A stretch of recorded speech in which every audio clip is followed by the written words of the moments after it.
देश की अर्थव्यवस्था देश के लोगों को नजरअंदाज करके नहीं चल सकती है। जिसमें देश के लोगों को नजरअंदाज किया गया है वो आर्थिक नीति देश की आर्थिक नीति नहीं हो सकती है।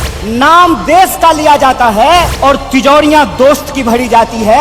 ऐसी आर्थिक नीतियां आज इस देश के अंदर लाई जा रही है। कौन सी ऐसी नीति है कि देश गरीब हो रहा है? देश में सबसे ज्यादा बेरोजगारी है आज के वक्त में।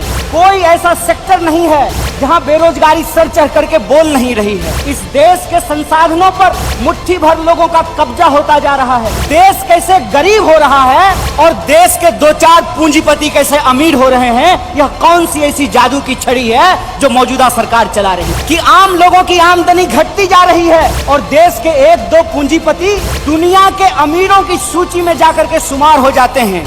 ऐसा देश नहीं चाहते हैं जहां आम लोगों के पास रोटी नहीं हो, प्रधानमंत्री के पास चलने के लिए 8,500 करोड़ का विमान हो। BSNL का मतलब होता है भाई साहब नहीं लगेगा। तो आप मुझे बताइए कि जियो धन धनाधन कैसे करेगा? यह सवाल आज इस देश के सामने खड़ा है। पूछना चाहता हूं इस देश के नीति निर्माताओं से, जब देश में नहीं होगा एयर इंडिया तो आप बताइए क्या करेंगे ज्योतिरादित्य सिंधिया? जब देश में स्कूल नहीं होगा, अस्पताल नहीं होंगे, सड़कें नहीं होंगी, तो आप मुझे बताइए कि फिर संसद की क्या जरूरत है? कि देश में कुछ लोग लोकतंत्र को अपनी बपौती समझ लिए हैं। दिल्ली एयरपोर्ट पे भारी जो है सिक्योरिटी फोर्स आई थी हमारे एक नेता को गिरफ्तार करने के लिए। तो मैं दिल्ली में बैठे हुए हुक्मरानों को इस महाधिवेशन के माध्यम से कहना चाहता हूं, आपको मालूम नहीं है भारतीय राष्ट्रीय कांग्रेस का इतिहास। आपके पुरखों ने जिन अंग्रेजों की चापलूसी की थी उन अंग्रेजों से लड़ करके हमने इस देश को आजादी दिलाई। इस बात को याद रखिएगा। ना आपके जेल से डरेंगे, ना आपके मुकदमे से डरेंगे, ना आपकी लाठियों से डरेंगे, ना आपकी गोलियों से डरेंगे। भारतीय राष्ट्रीय कांग्रेस इस देश की पार्टी है और इस देश के हकूक के लिए लड़ती रहेगी। इस बात को याद रखिएगा। फायदा होगा तो अदानी का और नुकसान होगा तो LIC का। फायदा होगा तो प्रधानमंत्री जी के दोस्त का और नुकसान होगा तो इस देश के आम लोगों का पैसा जो SBI में पड़ा हुआ है उसका। देश में रहने वाले वो तमाम लोग, चाहे हिंदू हो, मुसलमान हो, सिख हो, ईसाई हो, जैन हो, पारसी हो, बुद्धिस्ट हो या वैसे भी लोग जो किसी धर्म को नहीं मानते हैं, वो सब भारत के लोग हैं और उनके हकूक के लिए, उनके अधिकार के लिए, कल्याणकारी राज्य की अवधारणा को बचाए रखने के लिए भारतीय राष्ट्रीय कांग्रेस संघर्ष करेगी। दोस्तों, मैं समझता हूं कि ये एक महत्वपूर्ण रेजोल्यूशन है। महत्वपूर्ण रेजोल्यूशन इसलिए है कि आप सब जानते हैं कि भारत दुनिया का सबसे नौजवान देश है। दुनिया का हर 5वां नौजवान कोई ना कोई भारतीय है। ऐसे वक्त में देश की दशा क्या होगी, देश की राजनीति क्या होगी, समाज का स्वरूप क्या होगा और हमारे आने वाले भविष्य का मुस्तकबिल क्या होगा, इसको इस देश का नौजवान तय करेंगे। कांग्रेस पार्टी ने इस बदलाव को महसूस किया है। दोस्तों, आज जब रायपुर में देश की सबसे पुरानी पार्टी उसका 50वां महाधिवेशन हो रहा है तो हमारे सामने कुछ महत्वपूर्ण सवाल हैं और उन्हीं महत्वपूर्ण सवालों पर चर्चा करने के लिए यह हमारा डिस्कशन हो रहा है, यह प्लेनरी सेशन हो रहा है। और यहां मैं आपके बीच मौजूद हूं हमारे देश के इकोनॉमिक, आर्थिक और राजनीतिक रेजोल्यूशन क्या होना चाहिए उसके संबंध में कुछ बातें रखने के लिए। सबसे पहली बात तो हमको यह समझना चाहिए, देश की अर्थव्यवस्था देश के लोगों को नजरअंदाज करके नहीं चल सकती है। कोई भी ऐसी आर्थिक नीति जिसमें देश के लोगों को नजरअंदाज किया गया है वो आर्थिक नीति देश की आर्थिक नीति नहीं हो सकती है। और आज हम जिस मोड़ पर खड़े हैं, हम देख रहे हैं कि नारा देश का लगाया जाता है, नाम देश का लिया जाता है और तिजोरियां दोस्त की भरी जाती है। ऐसी आर्थिक नीतियां आज इस देश के अंदर लाई जा रही है। मेरा एक सीधा सवाल है इस देश के हुक्मरानों से, कांग्रेस पार्टी का एक आम कार्यकर्ता होने के चलते, कि ऐसी कौन सी ऐसी नीति है कि देश गरीब हो रहा है। हमारा आर्थिक आंकड़ा हमको बताता है कि देश में सबसे ज्यादा बेरोजगारी है आज के वक्त में। कोई ऐसा सेक्टर नहीं है जहां बेरोजगारी सर चढ़ करके बोल नहीं रही है। आप तमाम सर्वे उठा करके देख लीजिए, लगातार अमीर और गरीब की खाई बढ़ती जा रही है। इस देश के संसाधनों पर मुट्ठी भर लोगों का कब्जा होता जा रहा है। वैसी परिस्थिति में जो देश की संकल्पना है, जिसको महात्मा गांधी ने देखा है, जिसको मौलाना अबुल कलाम आजाद ने देखा है, जिसको सुभाष चंद्र बोस ने देखा है, जिसको श्रीमती इंदिरा गांधी ने देखा, जिसको स्वर्गीय राजीव गांधी ने देखा, जिसको इस देश की संविधान ने इस रूप में वर्णित किया है कि देश देश के लोगों से बनता है।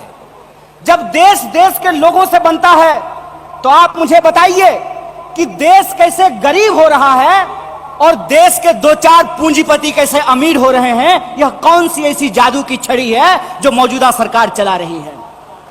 आप मुझे बताइए कि आम लोगों की आमदनी घटती जा रही है और देश के एक दो पूंजीपति दुनिया के अमीरों की सूची में जाकर के शुमार हो जाते हैं। मैं यहां यह बात स्पष्ट कर देना चाहता हूं, हमारी पार्टी अमीरों के खिलाफ नहीं है, हमारी पार्टी पूंजीपतियों के खिलाफ नहीं है, हमारी पार्टी उद्योग धंधों के खिलाफ नहीं है, हमारी पार्टी उद्योगपतियों के खिलाफ नहीं है। लेकिन हम ऐसा देश नहीं चाहते हैं जहां आम लोगों के पास रोटी नहीं हो और प्रधानमंत्री के पास चलने के लिए 8,500 करोड़ का विमान हो।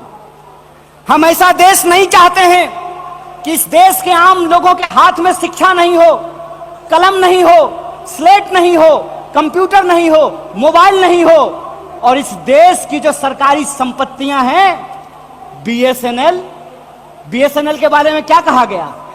बीएसएनएल के बारे में कहा गया बीएसएनएल का मतलब होता है भाई साहब नहीं लगेगा। अरे भाई साहब नहीं लगेगा तो आप मुझे बताइए कि जियो धन धनाधन कैसे करेगा? यह सवाल आज इस देश के सामने खड़ा है। सरकार क्या करेगी? यह सवाल मैं पूछना चाहता हूं इस देश के नीति निर्माताओं से कि अगर एयर इंडिया नहीं होगा, जब देश में नहीं होगा एयर इंडिया, तो आप बताइए क्या करेंगे ज्योतिरादित्य सिंधिया? जब एयर इंडिया नहीं होगा, जब रेलवे नहीं होगा, जब बीएसएनएल नहीं होगा, तो मैं कहता हूं कि इस देश में मंत्री की क्या जरूरत है? जब देश में जनता नहीं होगी तो फिर इस देश में सरकार की क्या जरूरत है? जब देश में स्कूल नहीं होगा, अस्पताल नहीं होंगे, सड़कें नहीं होंगी, तो आप मुझे बताइए कि फिर संसद की क्या जरूरत है? इस देश की जो पूरी की पूरी संकल्पना है, उस संकल्पना को आज एक बार फिर से कांग्रेस के राष्ट्रीय महाधिवेशन में पुनर्विचारित करने की जरूरत है। देश का मतलब होता है देश में रहने वाले लोग।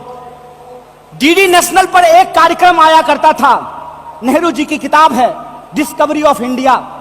डिस्कवरी ऑफ इंडिया के एपिसोड में नेहरू जी आम लोगों से पूछते हैं कि बताइए कौन है भारत माता? किसको भारत माता कहते हैं? भारत माता इस देश में रहने वाले लोग हैं।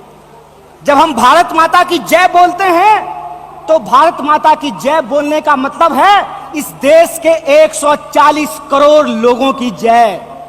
और 140 करोड़ लोगों की जय का मतलब है कि 140 करोड़ लोगों के हाथ में पढ़ाई हो, 140 करोड़ लोगों के हाथ में काम हो, 140 करोड़ लोगों के लिए रोजगार की व्यवस्था हो, 140 करोड़ लोगों के लिए इलाज की व्यवस्था हो, 140 करोड़ लोगों के लिए चलने के लिए सड़कें हो, गाड़ियां हो, रेलवे हो, हवाई जहाज हो। और आपने देखा कि देश में कुछ लोग लोकतंत्र को अपनी बपौती समझ लिए हैं।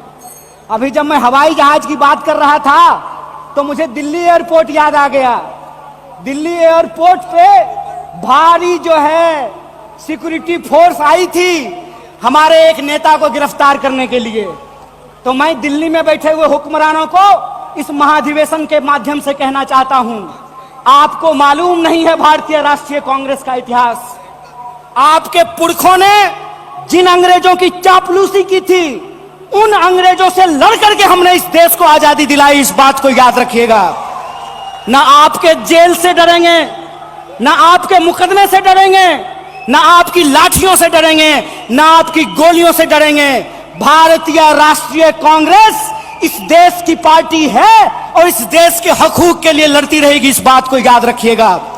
और आज के समय में जो आर्थिक लूट की नीतियां चल रही हैं कि प्राइवेटाइजेशन ऑफ प्रॉफिट और सोशलाइजेशन ऑफ लॉस, फायदा होगा तो अदानी का और नुकसान होगा तो LIC का, ये हम नहीं चलने देंगे, इस बात को आप याद रखिएगा।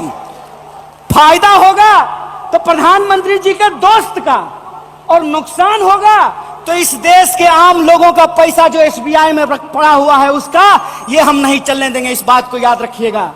इसीलिए हमारा पॉलिटिकल और इकोनॉमिक रेजोल्यूशन ये है कि भारतीय राष्ट्रीय कांग्रेस इंडियन कॉन्स्टिट्यूशन का सेफ गार्ड है। हम इंडियन कॉन्स्टिट्यूशन के पहरेदार हैं, हम इंडियन कॉन्स्टिट्यूशन के असली चौकीदार हैं, इस बात को याद रखिएगा। और इंडियन कॉन्स्टिट्यूशन इस बात को रिजॉल्व करता है, we the people of India. और यह जो we the people of India है, इसमें इस देश में रहने वाले वो तमाम लोग, चाहे हिंदू हो, मुसलमान हो, सिख हो, ईसाई हो, जैन हो, पारसी हो, बुद्धिस्ट हो, या वैसे भी लोग जो किसी धर्म को नहीं मानते हैं, वो सब भारत के लोग हैं। और उनके हकूक के लिए, उनके अधिकार के लिए, कल्याणकारी राज्य की अवधारणा को बचाए रखने के लिए भारतीय राष्ट्रीय कांग्रेस संघर्ष करेगी। और यही जो पॉलिटिकल रेजोल्यूशन है कि हम देश के लोगों के बुनियादी सवालों के लिए, रोजी रोटी, कपड़ा, मकान, शिक्षा, स्वास्थ्य, सड़क, बिजली, पानी और इस देश के संविधान के लिए संघर्ष करते रहेंगे। इसी आशा और उम्मीद के साथ आप तमाम सम्मानित मंच और आप तमाम प्रतिनिधियों का एक बार पुनः स्वागत करते अपनी बात को खत्म करूंगा। शुक्रिया। इनकलाब जिंदाबाद। जय हिंद, जय भारत।